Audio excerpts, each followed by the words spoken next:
ready. Most important thing into the grading period is this week.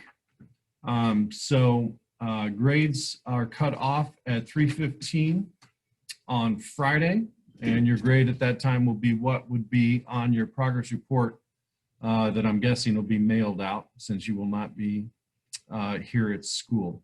A couple of things about that. If you go to the assignments page, I went over the difference between due date and available until last week. When you look at your assignments page here, you can see even the things that we did the first week are still available till Friday at 3:15, and that's a hard cutoff.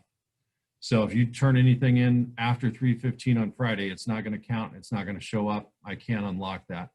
So grades are going to be due through areas you want to check and make sure that assignments you've turned in have been graded and that you got the proper score as well on that. But if you can see, they're all available until that date, and then they are gone forever. Also last week, real quick, remember that I added the TCI button here for you to be able to log into. Tutoring started yesterday on the 15th. I think there's going to be a message going out today. I think they're going to change the time on Thursday from 2 to 4, maybe. But Tuesday, Wednesday would be 3:30 to 5:30. But I think since period 7 ends a little bit earlier on Thursday, I think they're going to adapt that as well. Couple of things for this period. So we will talk a little bit about your test. Your test was due on Monday. Those of you that turned it in even by yesterday, even though it was due on Monday at 3:15, your test score will show up in the Aries. It is available until the 18th, but remember that it is going to lock on you after that. So you want to make sure that you've done that. We've had 6 assignments and that unit test. So you've had 60 points worth of assignments. Half of those we did in class, half of them were homework, the one assignment that you did until we meet the next time. The unit test is 40 points, so it's a total of 100. And so it's pretty basic to get your percentage off of that. We will take a look at economic systems a little bit more in depth today. So we'll review real quick for you the economic systems, what an economic system is, give you some present day country examples to that as well. And then we're going to do a system analysis together, and each of your groups will share your answers. There's 8 questions total. We'll be able to get that done together in class today. And then I'll show you a case study that you'll do in economic systems using like a Disney movie clip, Hunger Games movie clip. Be kind of fun for you to do. So make sure that you get logged into your Canvas page real quick.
Okay, so A couple of things, and I've gotten this a couple of times. Again, remember that each of the weeks are separated into modules, and those modules are meant to go in order. So when you are trying to access week 2 or module 2, you have to have completed module 1. And just as with what we're going to do today, you to access module 5 have to have these prereqs out of the way. If you don't have the prereqs out of the way, it's not going to open up the assignments. So if you try to click on that without going through this, it's going to tell you that it is locked if you have not gone through it. So let me see if I can show you an example of what that would be. Let me reset this student view. Okay. So let me see if I reset that, if it'll show the same error, because we got this 5 or 6 times just even yesterday. See if that'll show. Nope, it's not going to show just because it's mine. But basically, as I said last week, and we had gone over this, when you are going through a module, you want to start at the beginning. If you don't go through each of these pages in the module, it's not going to unlock the assignment and you will not be able to turn it in.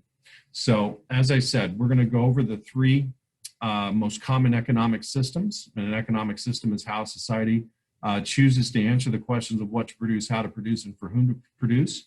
You want to be able to compare and contrast the similarities and differences of the 3 systems. Identify economic systems by particular countries. I'll give you an example of that. And then we will do the system analysis together in class. And then before next week, you'll complete the economic systems case study.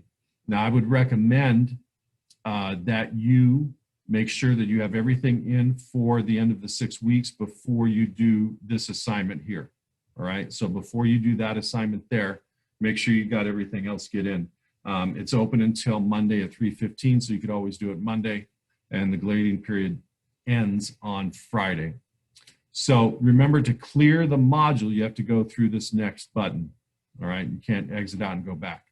But as we said at the very beginning, right, the 3 most common economic systems you'll find are a market economy, a centrally planned economy, and then a mixture of both of those, which is a mixed economy. So market economy, as we said before, is individuals, for the most part, making decisions on what's produced, how to produce, and for whom to produce it. Centrally planned, or sometimes called a command economy, is where the government alone makes those decisions. And then we have a mixed economy that takes aspects of both of these and utilizes that together. One of the least common, let's see if I can highlight there, one of the least common economic systems you'll find is a traditional system.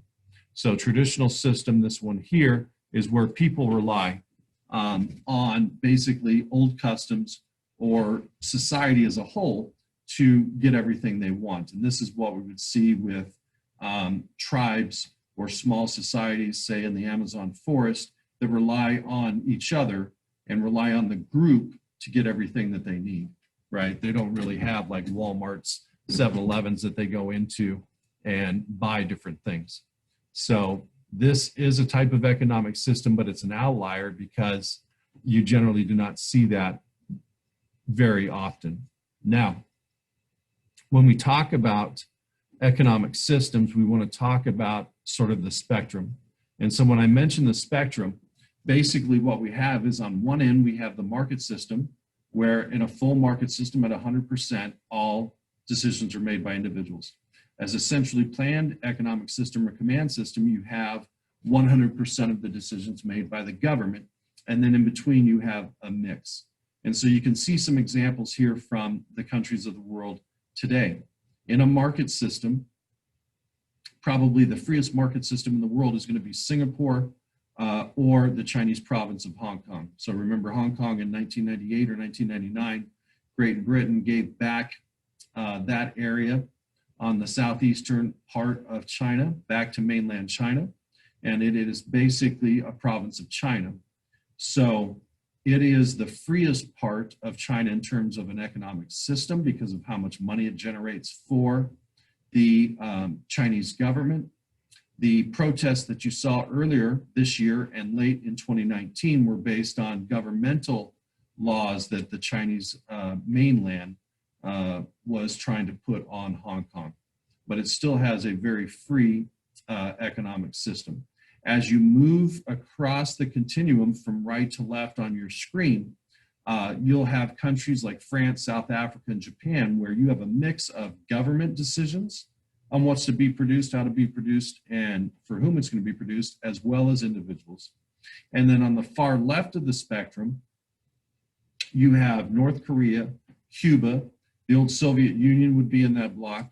A country like Iran would be a centrally planned economy. And you can see that the farther you move from right to left, the less individual control over the economy people have, the more governmental control.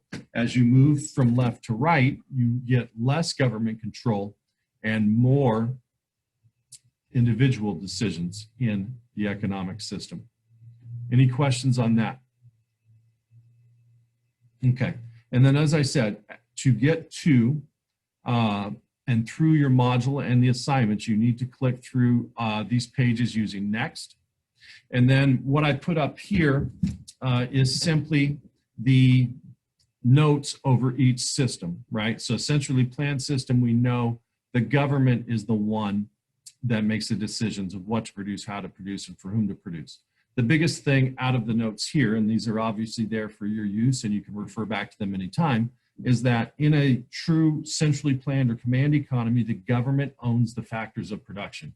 They generally own the land, they generally own the labor, as well as capital, right? Because in some communist countries, they basically track you from grade 7, what we can consider grade 7 or grade 8, into a particular field, right?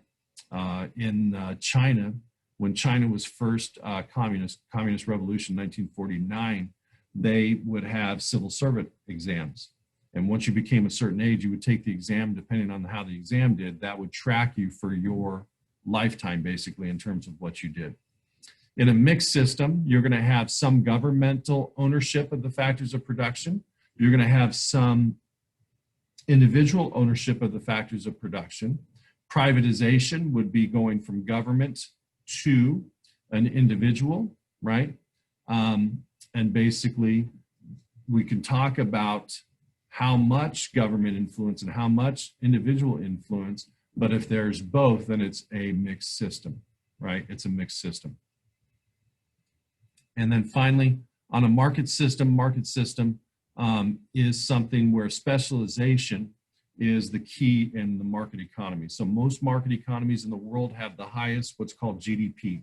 GDP is the gross domestic product. That means all of the new goods and services produced in a country in a particular quarter or a particular year is the GDP. And we can use that to talk about the growth of the economy, the shrinkage of the economy, what happens. But basically, because of specialization in a market system, you can see people focus on producing generally one thing and do that very, very well and do that to a large extent. Now, what you'll have in a market system is basically what's called two areas for the system.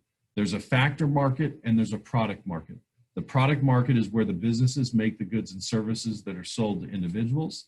The factor market is the people in the society who sell their land, labor, capital, and business knowledge to the businesses to produce the goods and services. And so it creates a circular flow model that we'll look at next week that sort of explains the exchanges that take place of what to produce, how to produce, and for whom to produce. Any questions on that? Okay, so you need to go through your pages in your module and get to this page right here. I'll give you about 30 seconds to get that, and then we'll talk about what you're going to do.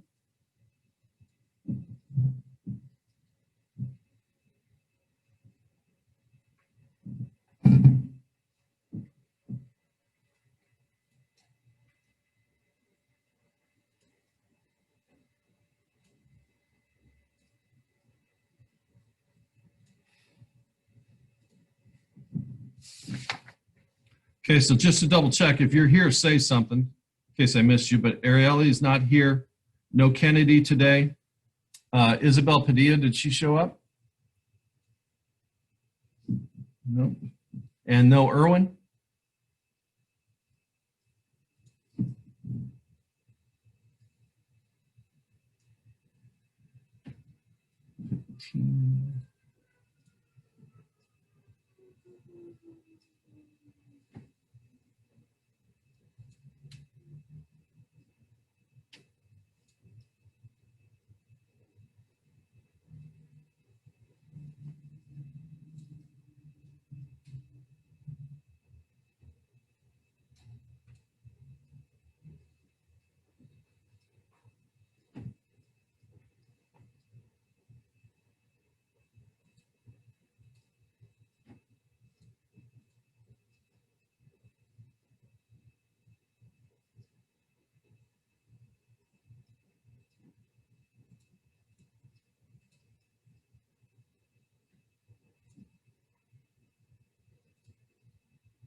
Okay, so did anybody have a problem opening this up? All right, so there's going to be two ways to complete this. You can open this assignment through Canvas, logging into your GoFormative, or you can go just straight to GoFormative, and I'll show you how you submit here at the end. But basically what we have is two fictitious countries, and I'll read over those in a scenario there, and you're basically going to analyze this economic system, and if you were the economic advisor, what you would do. We'll divide you into two groups. Group one, you'll do the scenario for country one. Group two, you will do the scenario for country two.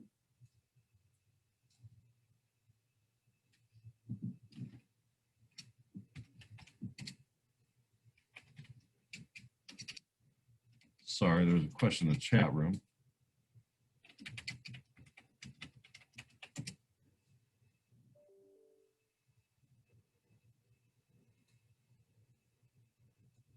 Hard to multitask. And then after, right, group one and group two meet in a breakout room, you will then share your suggestions with the other group. Group two, you can type in group one suggestions for scenario one. When group two presents group one, you can type in your area for group one based on group two suggestions. So situation one, it says, assume that you have been hired as an economic advisor of the mythical nation of Malaguena. Malaguena has a tropical climate.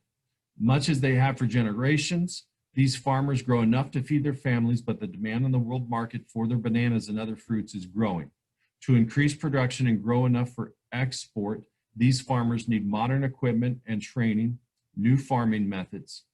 Malaguena has also, in its interior mountains, rich uranium deposits, but there are no railroads or highways to these mountains to shuttle equipment back and forth and then get the uranium ore out of that situation. So group one, you are going to do questions 1 through 4. And basically what we have, I think we have close to 16 in class right now. So we'll have 2 breakout rooms for group one. So each group will handle 2 problems. And then you have a second scenario in which the other 2 breakout rooms will do this mythical country. So you have been hired as an economic advisor to the mythical nation of Beringia. Beringia has been a communist nation since World War II. The government owns the nation's most important resource, its iron mines. It controls the railroads, the shipbuilding, and the world-famous ball bearing factories. The Communist Party has always been proud of its ability to supply inexpensive housing, food, and medical care to all citizens of Beringia. But in recent years, the party's detailed economic plans have broken down food is scarce, and the productivity of the mines and factories has fallen sharp. All right. So in that situation two, we'll have two groups for the second scenario. We'll divide half of group two into those questions. So breakout room one, I'll come and tell you, but you're going to do questions 1 and 3. Breakout room 2, you're going to do questions 2 and 4. Breakout room 3, you're going to do questions 5 and 7. Breakout room 4, you'll do questions 6 and 8. All right, so I'll divide you up and give you a few minutes to go over that so you can read that there. And you want to make sure that you have and are ready to share with the other 3 breakout rooms when we're done. So there'll be 4 breakout rooms. I'll come into each room and tell you what you're responsible for. If you have any questions, you can ask. You want to make sure that you can open this because you want to type as you do it, and then you want to type as the other groups are presenting. Let me set you up. So we're going to go 4 breakout rooms. There'll be 3 or 4 of you in each of the rooms. All right, and I'll give you roughly about 6 minutes. It'll be 7 total when you get the 60-second countdown. But you'll have about 7 minutes total to do that, and I'll come and tell you. Make sure you accept join on the room.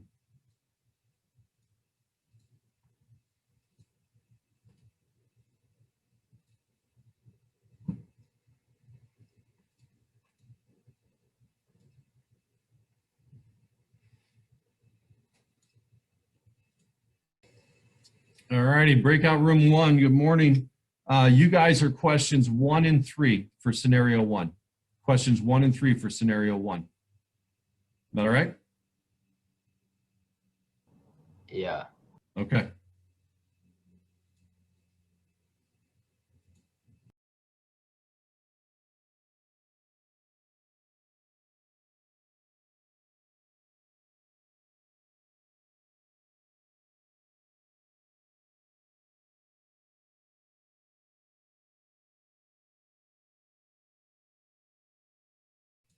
Sorry.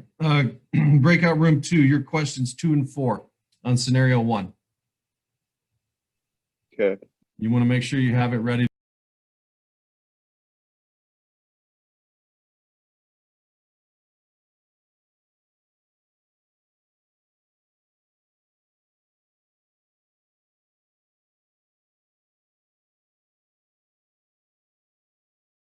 I thought Bro, he said help to me go out to. because I did it. And if you I want thought he said to answers, go to modules and then skip through it. yeah, I to am in go to- modules. I don't see system analysis anywhere. Go next and then next. Breakout room 3, you guys are questions 5 and 7. And then what's wrong, Yasmin? It's not letting me. Like, it says I need to log in. It says you need permission, want access, log in, or ask to be invited. Okay. I'll see if I can reset that. Okay. Wait, you said 5 and 7? 5 and 7 in scenario 2, the one below. All right.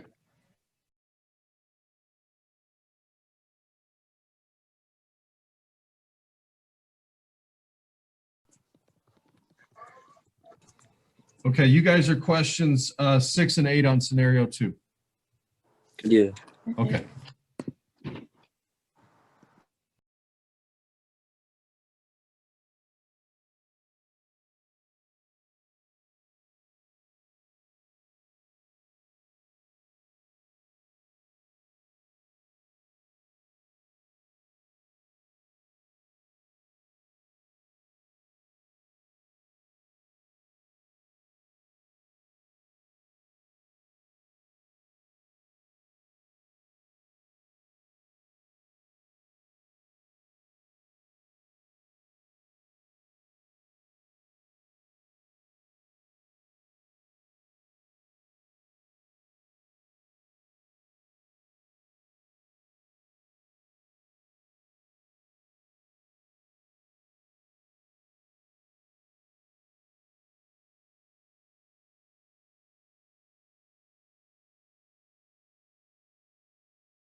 All right, I think everyone is back, so we'll put this up.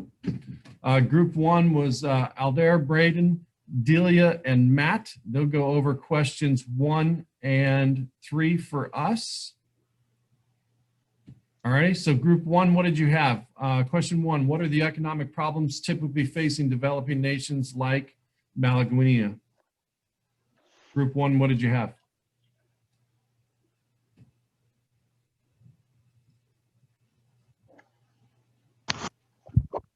For number 1, I put typical problems they will face are the lack of supply and demand. Yeah, so generally with developing nations, as you can see there on the screen, the amount of goods that they have, the amount of equipment that they have available, and the technology that they have is generally not up to what the rest of the world is, so it causes problems. Breakout room 2, you guys were to do questions 2 and 4, so breakout room 2, what did you have for number 2? Would you recommend central planning to deal with these problems? Explain. We said no because it'd be like a communist system, ran by a communist system. All right. So one of the things about the command or centrally planned system is that it is very good for providing the bare minimum of what's required to keep society running. It doesn't produce an excess. And if you remember in the part of the situation, the bananas were becoming world famous, right? That these bananas and other fruits growing in this area were in high demand. And so to do an influx of capital, an influx of new equipment, an influx of new technology in terms of farming techniques, you would probably want to stay away from a centrally planned system because it wouldn't raise enough capital. All right, back to group one for question 3. Illiteracy and poverty are serious problems in this fictitious country. How would you propose dealing with those problems? So back to group 1.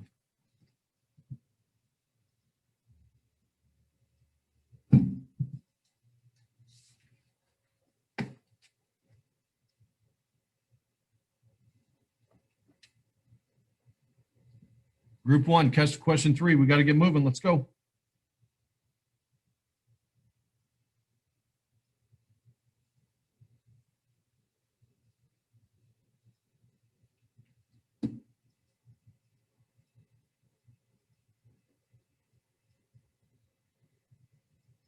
Matt, Delia, Braden, Aldair, let's go.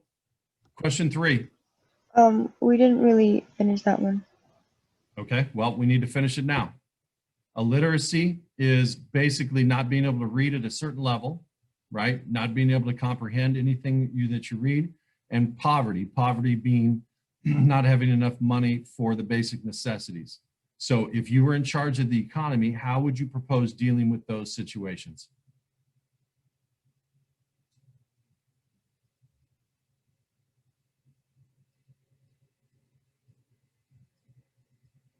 What does the country have that the world wants?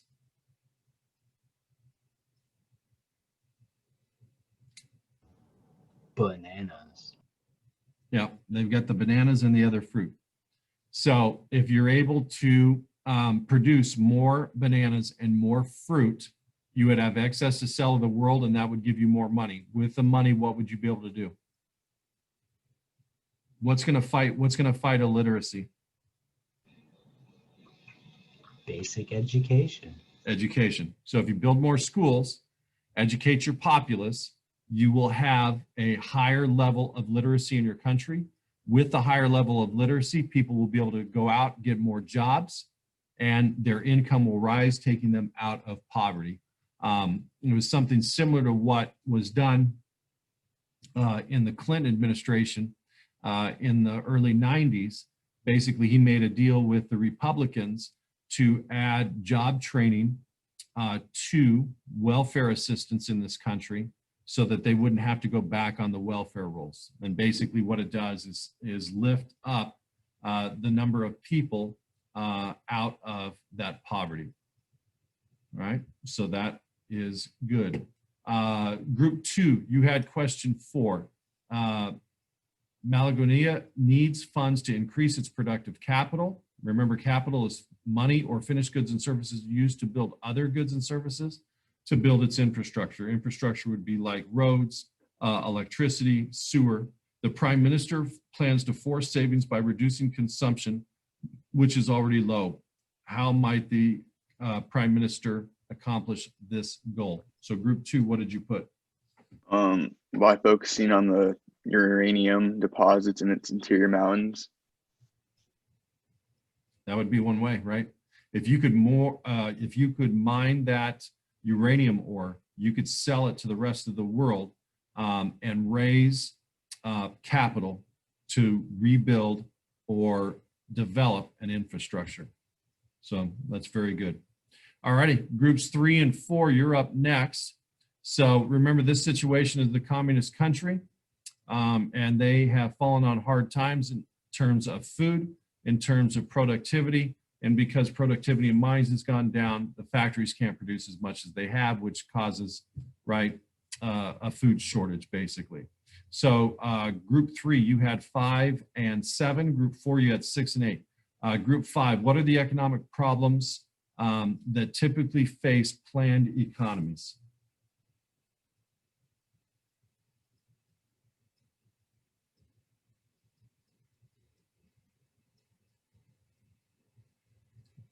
Group 3, Caesar, Haven, Jacob, Yasmin, what do you have?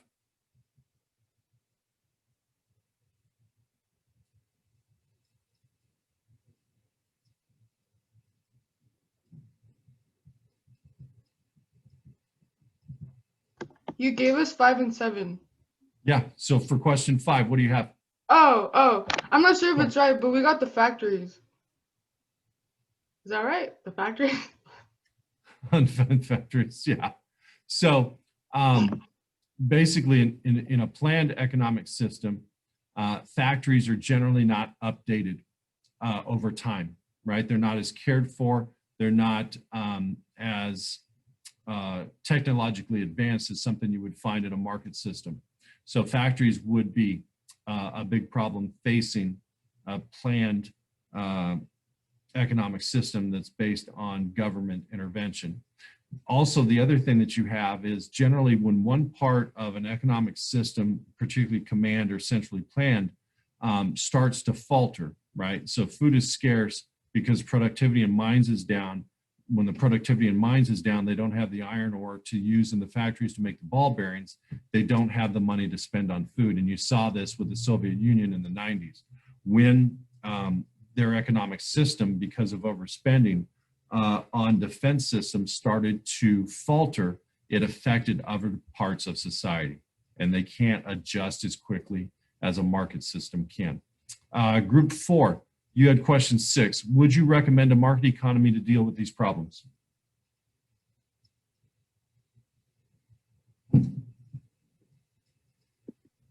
We said no because they only rely on iron. Okay. And that's good, right? If you have one really, really valuable resource, it may not make sense to switch to another economic system, because are you going to be able to get somebody to invest in that economic system based on that one resource? Group number 3, question 7. Barangians are well educated, but they've never had incentives to work efficiently. If you were economic advisor, how would you deal with this problem to motivate people?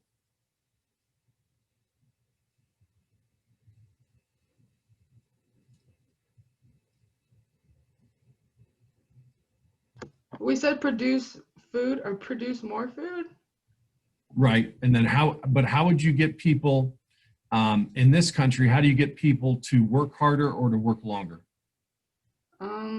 Give them more money? Yep. You give them more money, overtime, extra benefits. So if you're an economic advisor in this system, you may want to offer benefits or overtime to these people. Or let's say they're in a ball bearings factory and they usually make 100 ball bearings a day. Right, offer an incentive. If you make us 110 ball bearings this day, you'll get this much an hour. 150 a day, you'll get this much an hour. So some sort of incentive or benefits would be great. And then group number 4, last question here. Berengia needs funds to modernize its factories and infrastructure. The president plans to increase taxes to raise money for the government programs. What do you suggest they do?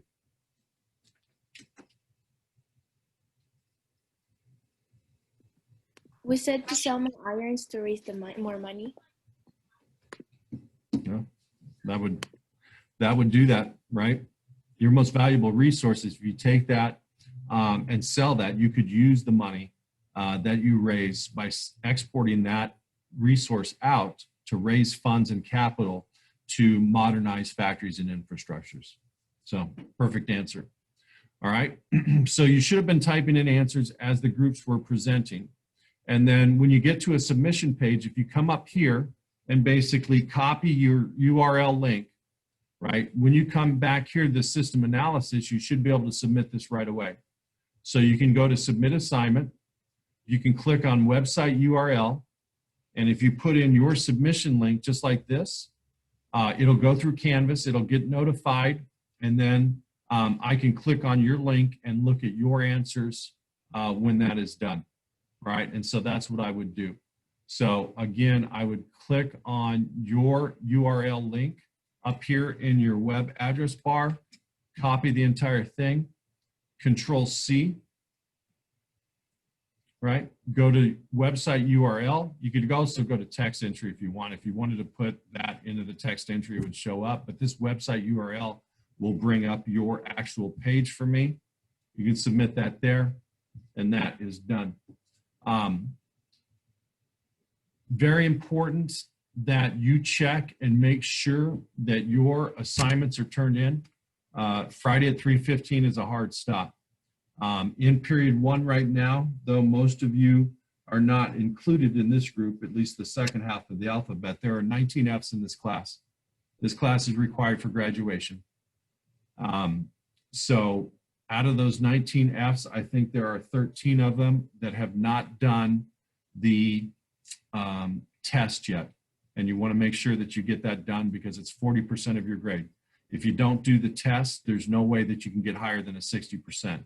And so that means if you miss 1 point on any of the other 6 assignments, you can't pass the class in terms of where you're updated now. So make sure that you turn in everything. Everything is still open for you to do. When you are sure that you're all set in terms of the end of the grading period, then go to the assignment that we need to have done by next Wednesday. So that means you've got Monday and Tuesday to do it. You can see that this is available from September 14th to September 25th. It's due next Monday, right? But there is no penalty for turning it after that. And this is basically just an economic systems case study. You are going to use your school address here. So you're going to type in your school email right here, and that will record your responses. You do not have to have a Google account to do this. It's just in Google Forms. You would put your name here, all right? And then basically what you're going to do is just watch some scenes. So you're going to watch this 3 or 4 minute clip from Disney's movie and answer these questions. You're going to watch this clip about Hunger Games and answer these questions. And then there's a movie called Tucker, the Man in His Dream, right here, a couple of minutes, and then you'll answer those questions. And then number 10 is basically your opinion. So out of the economic systems depicted in the 3 videos, where do you want to live and why, right? And that's just a personal opinion. Go ahead and hit submit. Again, when you hit submit, right? Again, when you hit submit, you'll get a response sent to you via email, but you can also hit Control C here. You can go here to submit assignment, go to your URL, copy that URL in, hit submit assignment, and it'll bring me to your responses that you submitted, right? That's all you have to do between now and next Wednesday. As I said, the most important thing is to make sure that your assignments are in, that the scores that you received on the assignments you turned in were correct, because the grades will be cut off at 3:15 and then posted on Aries to be sent